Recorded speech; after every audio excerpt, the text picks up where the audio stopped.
Today I'm going to be building an outdoor shower. For quite a while now, I've had my outdoor shower as a temporary setup just attached to this tree, and I figured it was about time for me to build a more permanent structure for it. A shower is definitely lower on my priority list than it probably is for most people, but I also hadn't bothered to upgrade it yet because whenever possible, I like to use something as a temporary setup for a while, just to test its functionality and especially its placement.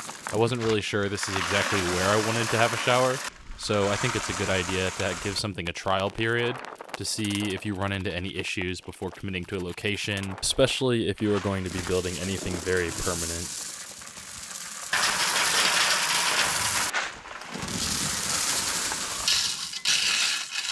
For the main structure of the shower, I will be using this oak tree that fell down on my property, which I will then split into quarters so that I can use those as the posts for the shower. One of my favorite things about this project is that it's almost entirely built out of free recycled materials. Anyone who knows me knows I very much get enjoyment out of repurposing old things that are thrown away or discarded as no longer useful. Not just because it's free, obviously it's nice to get things that are free, but I just really find a lot of joy in taking something that's been discarded or that is now viewed as trash and taking that item and giving it a new life and giving it a purpose again, making it functional. I just find that whole process very rewarding, and I was very happy that almost all of the materials used in this project I was able to do in that manner. So as you can see, after I got the posts split, I charred the ends of them over the fire. If you don't already know, this really helps with rot resistance. It's a practice that's been done in Japan and other areas for thousands of years.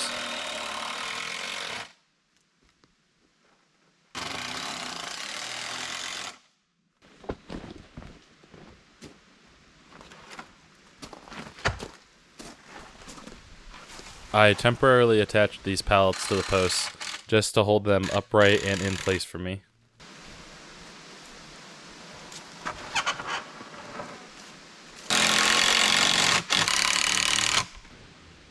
Now that we have all the posts in the ground and approximately where we want them, the next step is to pour some gravel around the base, and then we're going to mix up some concrete and pour that in.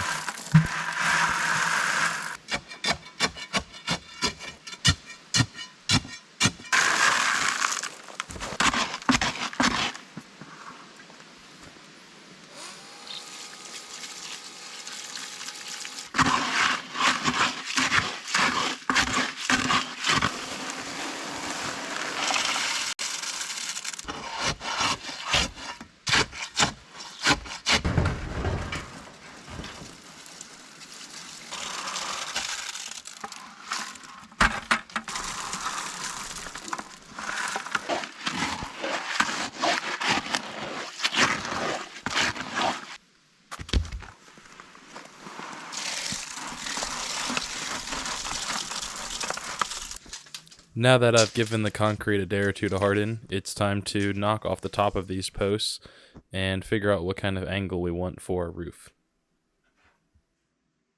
Once I've visualized the front to back roof angle, I'm going to take the height measurement of the front right and use a level to then transfer that height measurement to the left front side.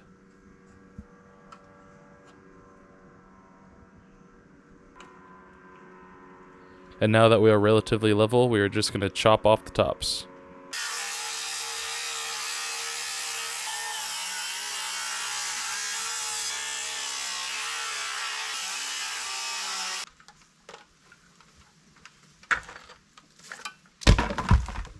And I'm pretty sure I just bowled a strike there. And now I just mark out some lines for notches on the top of the posts.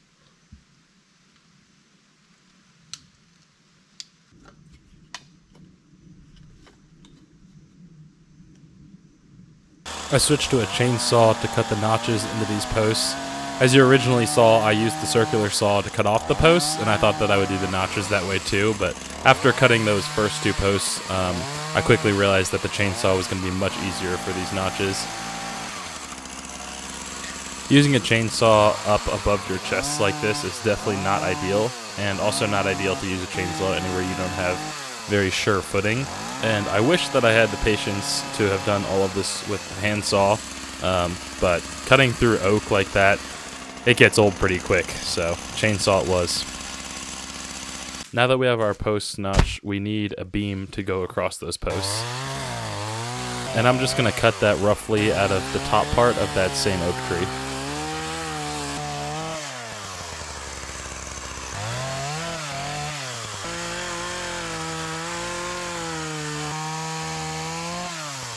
And here is our rough cut beam.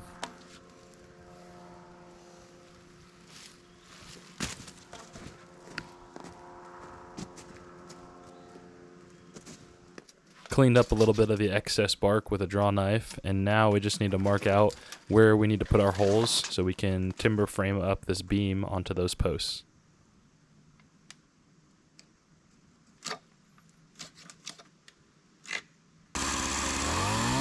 I'm really pushing this cheap Ryobi chainsaw to its limits with this project, but I needed a bar that was small enough so I wouldn't have to have a really wide beam and I could just do a plunge cut right through.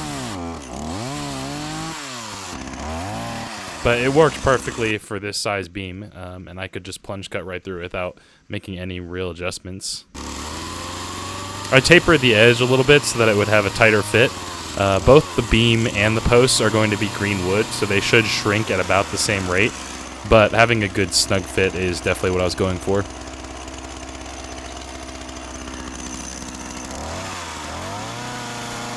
And then I just repeated it on the other side. And as always, the second cut goes much cleaner and easier. Cleaning up the corners of the notches a little bit with the handsaw. And doing a test fit. Of course, it did not fit perfectly the first try. I could have just edited it to make it look like it did, but I wouldn't have believed that if I saw it in a video. I mean, maybe other people get things right their first try, but for me, it's never that way. So I shaved it off, made some adjustments, and tried another fit. And now it's nice and snug, exactly how I wanted it. And honestly, this was probably the 4th or 5th attempt. I just figured it wouldn't be very exciting to watch me shave down and make all those adjustments and keep trying and it not fitting and keep trying.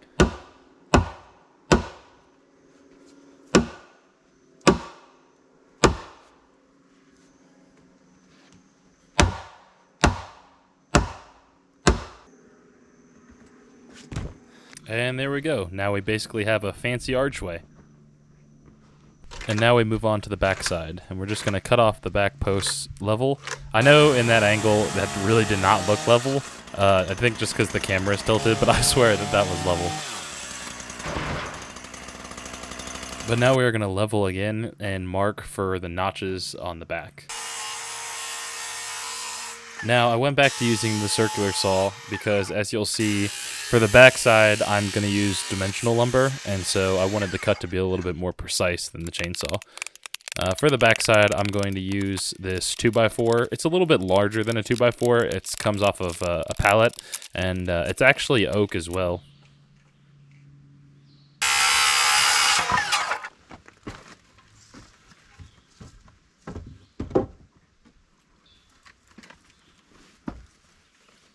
Just going to get it centered and then attach it, and now we'll be ready for rafters. And for rafters, we're just going to also use 2x4s stripped from pallets. There's a lot of different ways to find the angles of a roof, but I think that one of the easiest ways is to just drop a plumb line like this and then use that line as a reference from which you can deduce the angle of the roof. I also find that this works a lot better if you're using not perfectly square lumber like the beam that I cut by hand, since doing the math calculations is banking on everything being exactly perfect. And all of that applies the exact same to doing birds' mouths. You can do them by math, but I definitely prefer to do them physically. I like to run a straight line up from the back, and then just use your speed square or any piece of wood that's parallel on both sides and run your horizontal line, and then that's what you're going to cut out. And basically, if you want a deeper bird's mouth, instead of using the speed square, you just use a piece of wood that's thicker than your speed square is, and you can adjust however deep you want that bird's mouth to be.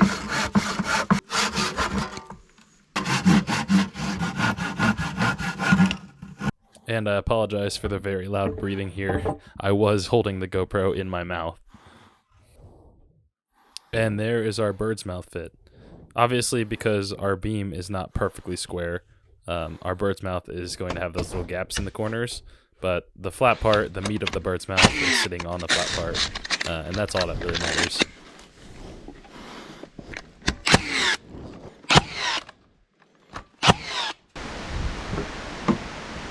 So then I just duplicated 2 more rafters and did the same thing, got them up there right before it started to rain.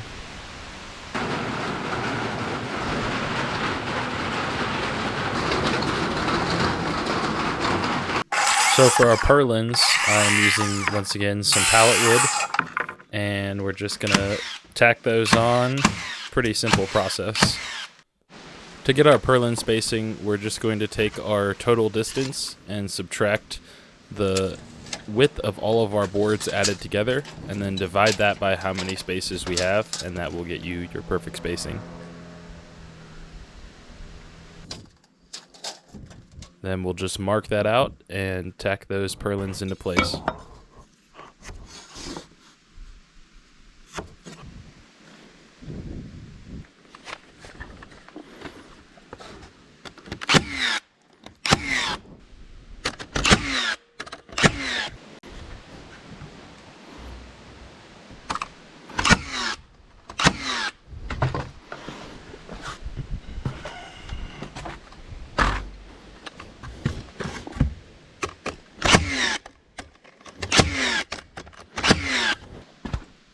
And now we are all ready for some roofing.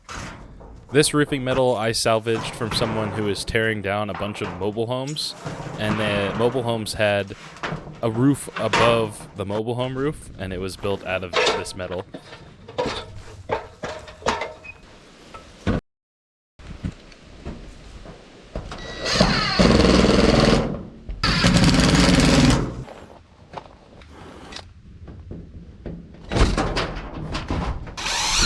Fasteners is really the only new material that I used on this build. The roofing screws, the nails to hold everything together, and then a little bit of caulk to fill the holes that were in this metal when I had gotten it.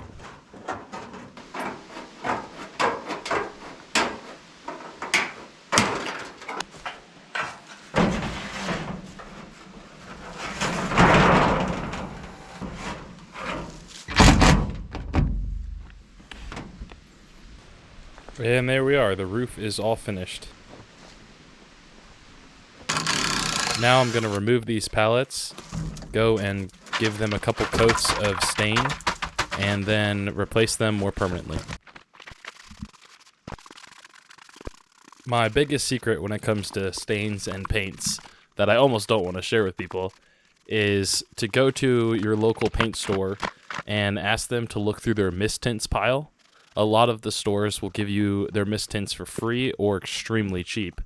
For example, a mist tint of this stain cost me $5 for a gallon.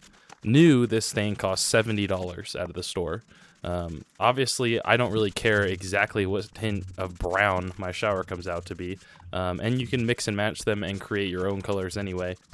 Another tip is that I have found in the mist tints pile, it really changes with the seasons. So if you go in the summer, you're going to find a lot more outdoor paints and stains because everybody's, ordering paints for those outdoor projects. But then vice versa, if you want indoor paints, you should go look in the winter and stockpile them maybe if you know you have a project coming up later in the year. I try to stop in anytime I'm going past the paint stores and just check to see what they have and stockpile up for if I have a future project. Just going to tack all the pallets into place now, and then I'm going to take some metal and cover the outside of the pallets. In hindsight, I really could have and potentially should have done the metal on the outside and the inside. It would probably make a lot more sense for the metal to be on the inside so that the water that's going to be most damaging to the wood would be hitting metal instead of wood.